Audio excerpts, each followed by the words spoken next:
A warm good evening, doctors. On behalf of Plasmagen Bioscience, I, Lajwanti Sharma, cordially welcome you for this webinar, Current Update on Treatment Option for COVID-19.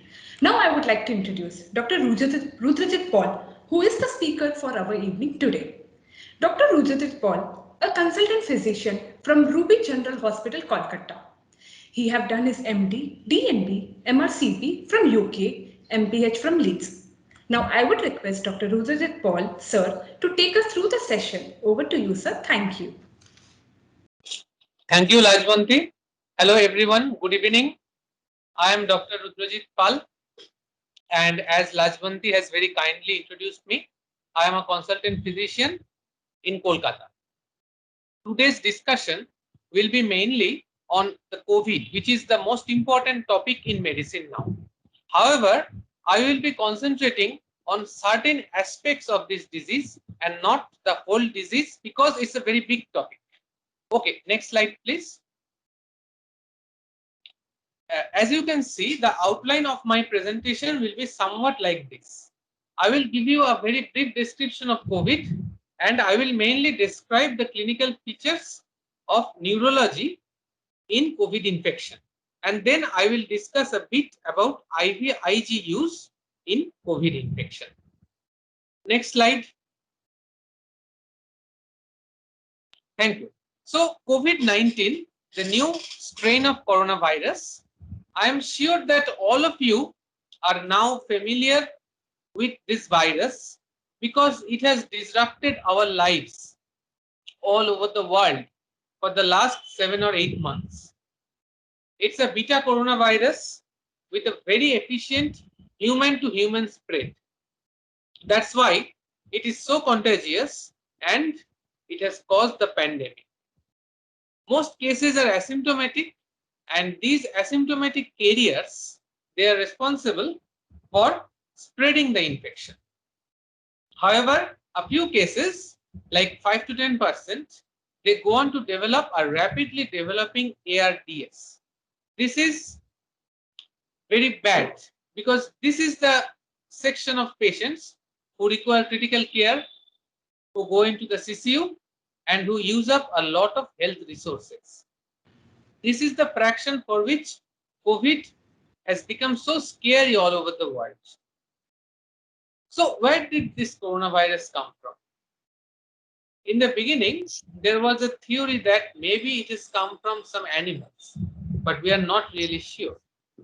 It may be that it has been caused just by mutation of a human strain also. Are there vaccines? Are there drugs? We really don't know the answer. As we all know, all over the world, there has been a flurry of activity to devise vaccine for coronavirus, but none has been approved till now. Some of them are in phase 2 or phase 3 trials. Some initial success stories have been published, but we cannot say that there is a vaccine which is ready for human use. The same thing about drugs. There are many drugs in the pipeline. Some of the drugs have been repurposed, that is, drugs used for other purposes like other viral infections has been tried for coronavirus treatment also, but the results have been mixed, to say the least. Next slide, please. So before going into the actual treatment protocol at this point, I will just discuss a bit about neurological manifestations of COVID-19. As you can see in this slide, there are a lot of neurological manifestations of COVID-19. And some of the manifestations like Guillain-Barré syndrome, they can start along with the respiratory symptoms of the virus. And some others like the post-infectious complications like ADEM, they are only found in the second or third week of the illness. Cough, fever, tiredness, myalgia, these are the common symptoms of COVID-19. And after that, we get the rarer manifestations like encephalitis, myelitis, or ADEM. And we also must note that in some cases of COVID-19 infection, there has been reports of CVA, that is infarct. So these are the main neurological manifestations. Some of them are para-infectious, which is caused directly by viral infection, and some of them are post-infectious, which means they are caused not directly by viral infection, but maybe as a result of immunological insult as a consequence of the viral infection. And of course, there are some vascular manifestations like thrombosis, whether it's pulmonary thrombosis or cerebral vascular thrombosis. Okay, next slide, please. So, I have not really discussed all the systemic manifestations of COVID. As we all know, the case reports are being published, the case series are being published, and the entire landscape of the infection is just evolving. So maybe after 2 or 3 years, we will know what exactly are the clinical features of COVID-19 infection. At this point, we just have a few case series and case reports, and our knowledge is incomplete at the best. However, there are some current treatment options. For example, remdesivir. It's an IV drug. This is an anti-RNA virus therapy used in Ebola infection, used for influenza. Now it has been repurposed and tried for COVID-19 infection also. However, although it has been given emergency use authorization by many countries, the results from clinical trials have been mixed. For example, the first trial published by Wang et al., consisting of 237 patients, was negative. Then in May 22nd, in NEJM, Bigel et al. Published another trial of remdesivir for 10 days. Mortality reduction was found, but it was not statistically significant. What they found was that recovery time after giving remdesivir was reduced from 15 to 11 days. If we consider that as a clinically meaningful endpoint, then we can say remdesivir is a successful drug. Otherwise, we do not know. And very recently, that is on 21st of August 2020, Spinner and colleagues have published a large randomized clinical trial result in JAMA, Journal of American Medical Association. In it, they had 3 arms of the study: placebo, remdesivir for 5 days, and remdesivir for 10 days. They found that remdesivir 5-day versus remdesivir 7-day had no, or remdesivir 10-day had no definite advantage. But compared to placebo, remdesivir definitely led to a better clinical status. Now, this is a very vague term. What do we mean by better clinical status? We really don't know. If we consider this as a meaningful endpoint, then we can say that yes, remdesivir has shown some success, but the jury is still out. And as I have told you, only 3 clinical trials have been published till now. But we know that physicians all over India are using remdesivir for COVID patients, especially patients who are in a critical stage. This is like compassionate use. But only future will tell us whether remdesivir is actually a drug which is successful. Coming to the next drug, that is favipiravir. Favipiravir was a drug which was devised in Japan for influenza virus infection. It has been tried in China for COVID-19 infection in February. Initial data have been published and they have said that it is successful. However, favipiravir has not yet been tried in any randomized clinical trial. No data has been published. The advantage of favipiravir is it's an oral drug and it's easily available in India. We all know that various big pharma houses have already marketed their own version of favipiravir. So this is easily available, cost is less, and success again, as we say, during a pandemic, we are not really in a position to assess the success. We are trying to do whatever we can for our patients. Only the future will tell whether this is successful or not. Now, steroids. Steroids, the use of steroids in COVID-19 was stimulated after publication of the recovery trial in July of this year. It was a trial published from United Kingdom. In this, they used 6 milligram OD dexamethasone, either IV or oral, and they used it for 10 days. And the results showed that there was lower 28-day mortality in patients who were in mechanical ventilation. So the conclusion from this study is dexamethasone may have a role in COVID patients who are critically ill, who are in mechanical ventilation. They have some reduction in 28-day mortality. The dose, please remember, is 6 milligram OD, or we can use 40 milligram prednisone, not higher doses. Next is anticoagulants.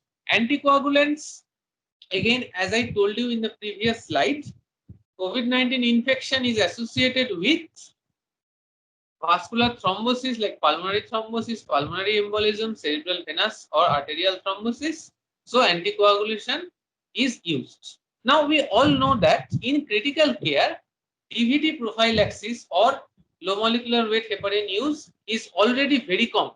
So critically ill COVID patients, we can use or we should use heparin or low molecular weight heparin. There is no doubt about that. However, there are a lot of unanswered questions. For example, should we use rivaroxaban, dabigatran or apixaban? We do not know the answer. Does aspirin help? We do not know the answer. So anticoagulation, the main evidence till now has been with low molecular weight heparin and heparin. Please remember that none of the major guideline bodies like NICE in UK have approved prophylactic anticoagulant use in COVID-19 infection. But as critical care patients, following the protocol of critical care medicine, we can use anticoagulants in this. Oxygen, as we know, is the most important drug for patients with hypoxia. COVID patients, especially critically ill patients, often have sudden desaturation. They require oxygen. High flow nasal oxygen has been quite successful. There are many anecdotal reports and case reports showing that high flow nasal oxygen has been able to avoid mechanical ventilation in many cases. So oxygen is something which should be there in every hospital with COVID patients. There are some other drugs which are rumored to be successful. For example, tocilizumab, ivermectin, itolizumab. These are some other drugs. However, there is no evidence for or against either of these. For example, itolizumab, a drug mainly used in India for plaque psoriasis, anti-CD6, IgG1 humanized antibody. It is conjectured that itolizumab may be successful in COVID-19 infection, but there is no data, no randomized trial, and ICMR has refused to recommend this drug for COVID-19 treatment at this point. Tocilizumab anti-interleukin 6. Again, there are some trials, like there is a recent publication in Lancet, but it was a retrospective study from Italy. It showed that use of tocilizumab may reduce mechanical ventilation risk. That's all. There is another trial in August 14th. It was published again in Lancet. It shows that tocilizumab may reduce mortality in some cases. That's all. We do not know anything more about these drugs. Ivermectin is a drug which has suddenly become the buzzword, but whether it will be successful for actual treatment of patients is something we do not know yet. There has been an expert opinion recently in India that ivermectin may be tried, but we do not know whether it will be successful or not. Okay, so next slide. So these are the current treatment options for COVID-19 infection, and as my discussion have revealed, there is not really much we can do about these patients. Vaccines, if they are available, will be a big help, but treatment wise, everything is in an experimental stage. Repurposed drugs are being used, and of course supportive therapy like vasopressor support, oxygen support, fluid support, dialysis support. These are the mainstay of therapy at this point. Of course, we can try remdesivir, favipiravir, etc. But whether they will be successful or not, we never can be sure at this point of time. So now we come to the second part of this discussion, that is IVIG in COVID-19 infection. So what is IVIG? Let's just do a recap for all our listeners here. IVIG is a blood product like plasma, packed RBC or platelet count. So IVIG is prepared from the plasma by separating the globulin fraction. It contains antibodies. Now, the difference with other blood products is that in other cases, we usually take the fraction like packed RBC or platelet or fresh frozen plasma from a single donor and we transfuse it into the recipient. But in IVIG, we take that fraction of blood from a pool of donors. That means the plasma of thousands of blood donors are pooled together, and from that we extract the immunoglobulin fraction and then we sell it as the drug. The donors, they may be blood donors in blood banks, they may be plasma donors. Now, how many donors are used? That is a trade secret which is unique to each pharma house. There may be 1,000 donors, there may be up to 100,000 donors. More the number of donors, more the variety of antibody, and supposedly more will be its efficacy. That's all we know. So you have to remember this, that more the number of donors, more the efficacy, but how many donors have been used to prepare one sample of IVIG is a trade secret. Either the doctors or the patients will never know. Okay, next. So, as I said, the more the number of donors, more the variety of antibody and more efficacy. Okay, next slide. So, as we all know, IVIG is found either as a 5% solution or a 10% solution. Half-life is around 2 to 3 weeks. So, in GB syndrome or in immune thrombocytopenic purpura, when we are using IVIG, how long should we wait before saying that this IVIG has been a failure? We have to do a second dosing. 3 weeks, because the antibodies remain in our blood for a maximum of 3 weeks. Remember that during the preparation of IVIG, the anti-ABO antibodies, that is anti-RBC antibodies, are removed and their levels are reduced to a certain value. So it is expected that there will be no hemolytic reaction after infusion of IVIG in any patient, but in rare cases it may occur. There is nothing to be surprised of. It is rare, but if you remember the biology of IVIG, we can expect in some cases reactions may occur. Okay, next slide. Yes, next slide. Right. So what does the IVIG do in the human body? Because we are going to discuss about COVID after 1 or 2 slides. So IVIG we are infusing into the patient's blood and the immunoglobulin level of blood rises. However, it does not stay that high for long. After certain amount of time, the IVIG, the immunoglobulins, they pass out into the lymph and the blood level falls. And then, as for any foreign protein, catabolism starts and the IVIG level starts to fall. Next slide. So, the median serum half-life is 3 weeks. Of them, IgM and IgA are very, very short-lived, around 5 to 6 days at the most. So we are infusing IVIG mainly for the IgG fraction, which is expected to remain for 3 weeks and exert its therapeutic effect. In certain cases like nephrotic syndrome, all proteins are lost. At first it is selective, then it becomes non-selective. So IVIG use, we have to do it more frequently. And in certain cases like primary hypogammaglobulinemia, a genetic X-linked disease, it can remain up to 1 month. Okay, next slide. So how does the IVIG work? In primary immune deficiency, it's not difficult to understand. There is no immunoglobulin. We are infusing immunoglobulin, and that is replacing the body's own globulin fraction. That is easy. However, in other cases like malignancy, autoimmune disease, or other diseases which I will mention subsequently, how does IVIG work? The best thing is to say that we do not know for sure till now. There are a lot of hypotheses.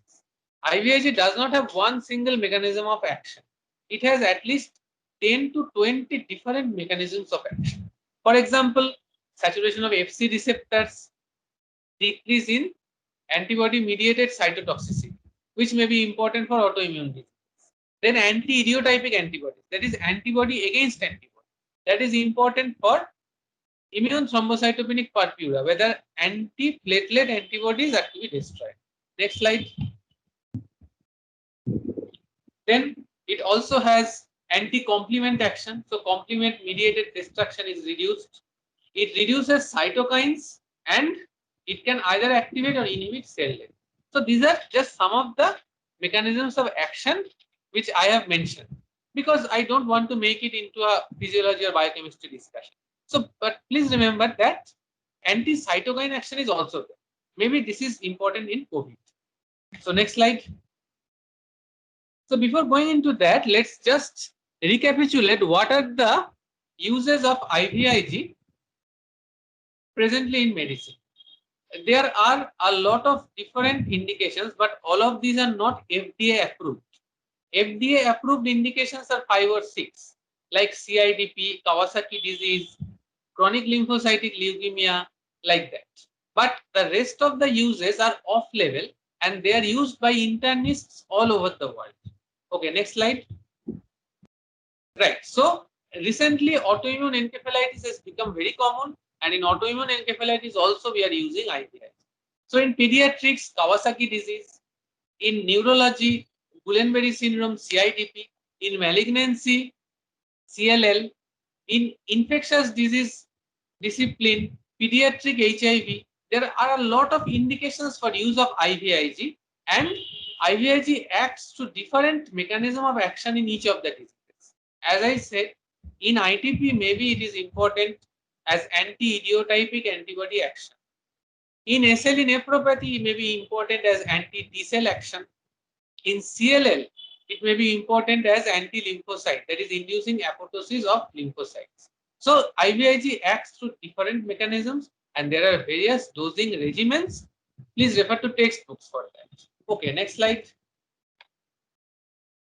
So now I come to the last part of my discussion. How is IVIG relevant in COVID infection? It is still in experimental stage, but there has been some study and it has shown that IVIG may be used.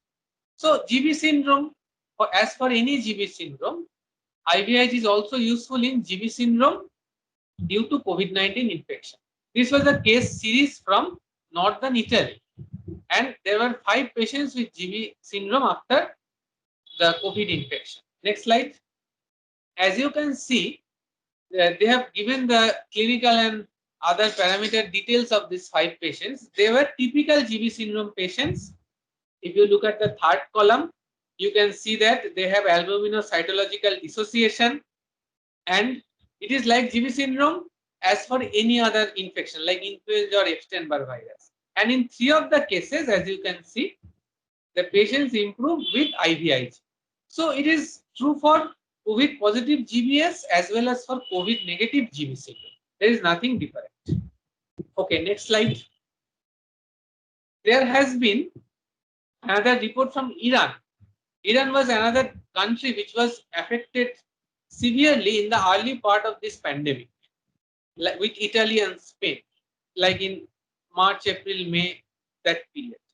They also have published this report of COVID-19 induced GB syndrome improving after IVIG. So now it is expected that any viral infection has the potential to cause GB syndrome, whether it's cytomegalovirus, HIV, or Epstein-Barr. Coronavirus is already documented as a cause of GB syndrome. During the 2017 MERS epidemic, actually the epidemic was in 2013, but the virus lingered on in Middle East for the next 4 or 5 years. So in 2017, there were 4 cases of MERS-associated GBS from Saudi Arabia. So COVID-19 is also a potential cause of GBS, and there may be more publication of these types of cases in the future. Okay, next slide. So how does IVIG work in COVID-19? Now, we all have heard of plasma therapy. So IVIG is like a plasma therapy. Plasma therapy is we take documented COVID patients who have recovered, we take their plasma, we isolate the globulin fraction, immunoglobulin fraction, and then we infuse it into a patient. In IVIG, we are taking the globulin fraction of a lot of persons, not COVID patients. That is the difference. So one is a non-specific globulin fraction, and hyperimmune sera or the plasma therapy is the specific globulin fraction. They act in a similar way. Like foreign antibodies are expected to bind with antigens and prevent the virus from binding to endothelial cells and preventing vasculitis and preventing the cytokine storm. So in COVID-19, one of the pathophysiological mechanisms is direct action of the virus on the brain, on the vascular endothelium, on the lung tissue, definitely.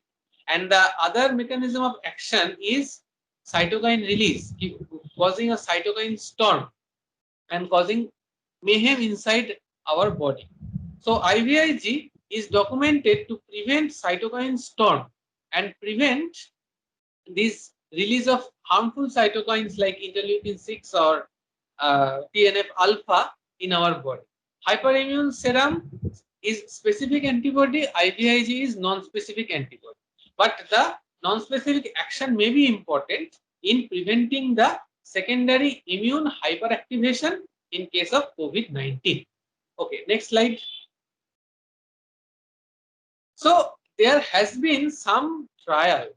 There is no guideline, there is no recommendation. As we all know, in a pandemic situation, guidelines are evolving.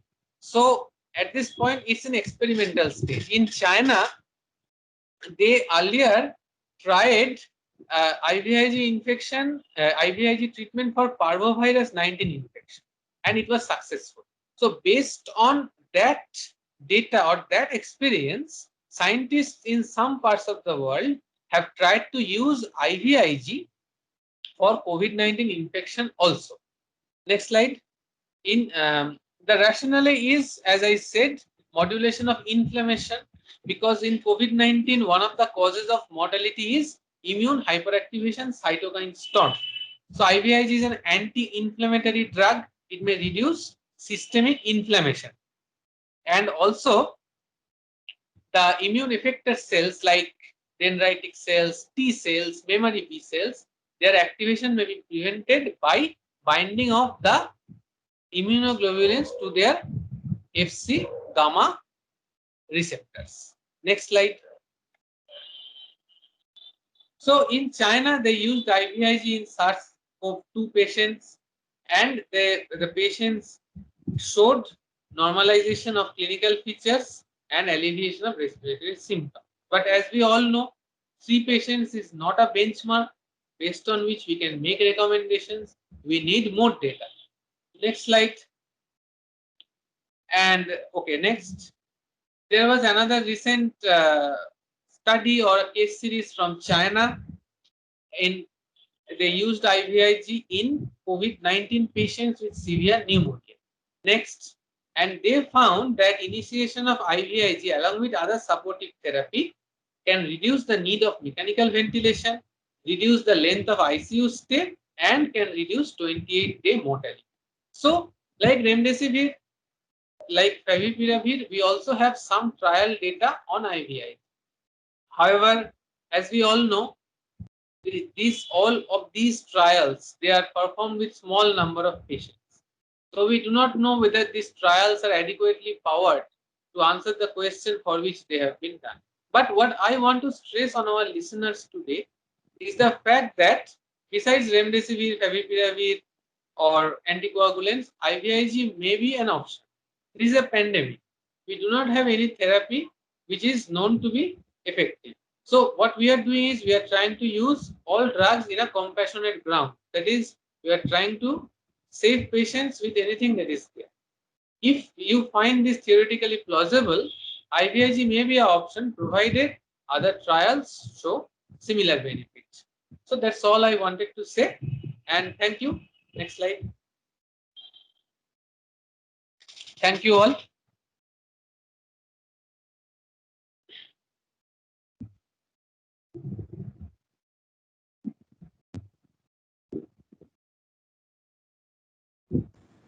Thank you, sir, for sharing your experience with us.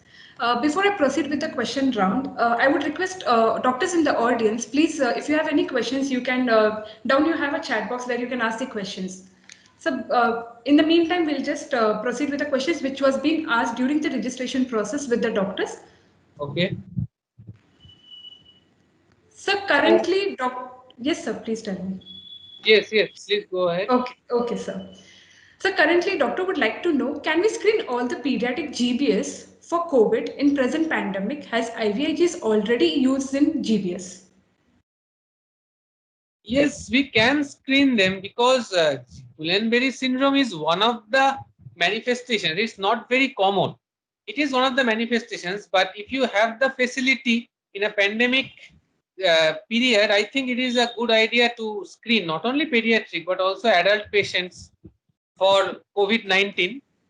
And even if you do not screen them for COVID, you can go ahead with IVIG therapy anyway, because the treatment for GBS will be same, irrespective of whether you have a COVID-19 patient or a COVID-19 positive patient. Thank you so much, sir. Sir, our next question is, how much ulinastatin molecule is effective treatment in COVID-19? Ulinastatin. Ulinastatin is a drug about which I have a lot of reservations. So I really cannot answer that question. Ulinastatin is tried by some physicians for pancreatitis, sepsis, like that. But I have not really heard or read about any study of ulinastatin in COVID. So I really cannot make a comment here. Sure, sir. Thank you so much. Sir, another question which is being asked by the audience is, what is the severe breathlessness in COVID? Severe breathlessness, there is no separate scale as such for it.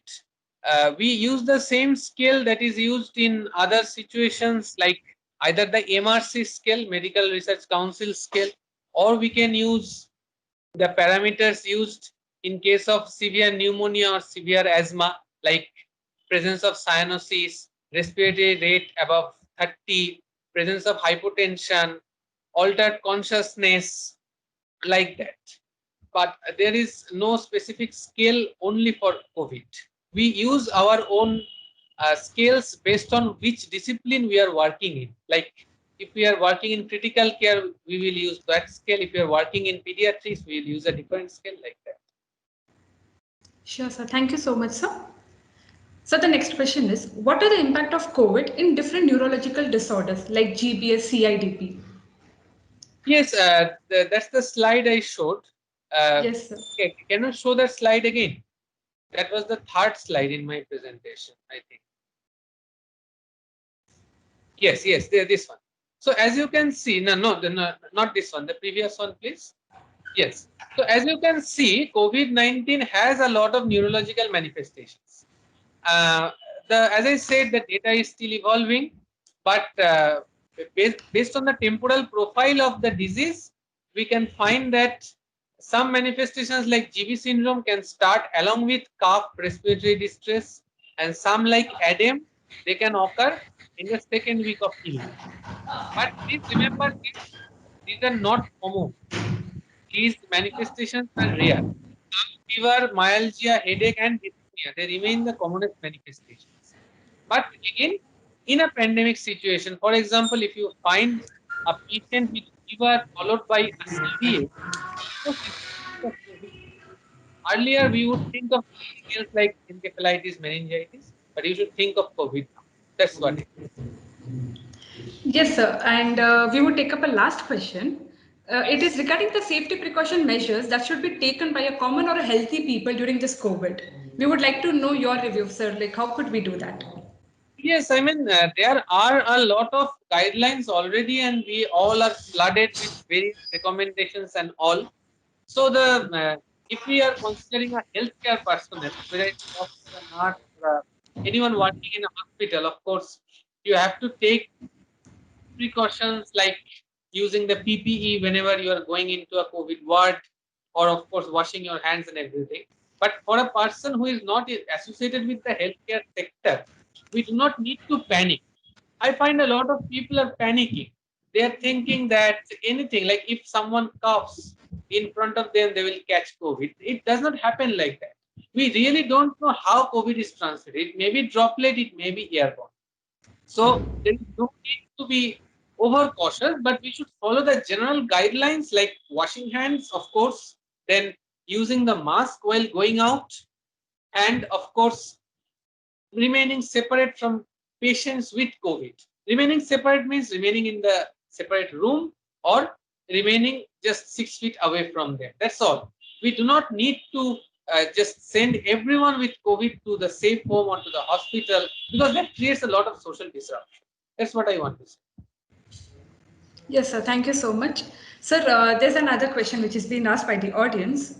So this is the question is Remdesivir is used as a supportive therapy? Can you repeat, please? Is Remdesivir is used as a supportive therapy in COVID? Remdesivir as a supportive therapy, I mean, it has been used by physicians all over India till now. But as I said earlier during my discussion, there are only 3 randomized trials, one of which the first one was a failure. The second one showed that there is 4 day advantage, that is, patients get better 4 days earlier. And the third one, published on 21st August this month, it showed that there may be some clinical benefit, but they have not really defined the term clinical benefit. It has been published in Journal of American Medical Association by Spinner and colleagues. You can go to the trial and make your own conclusions. That's all. Thank you so much, sir, for sharing your experience and giving a detail about the COVID-19 situation by describing with your case studies with us. So now I would like to thank you all the audience, doctors in the audience. So good evening to one and all in the audience. On behalf of the entire Plasmagen family, I cordially thank you all to spend your Saturday evening with us. Plasmagen Bioscience is proud to complete this webinar under the guidance of Dr. Rudrajit Paul.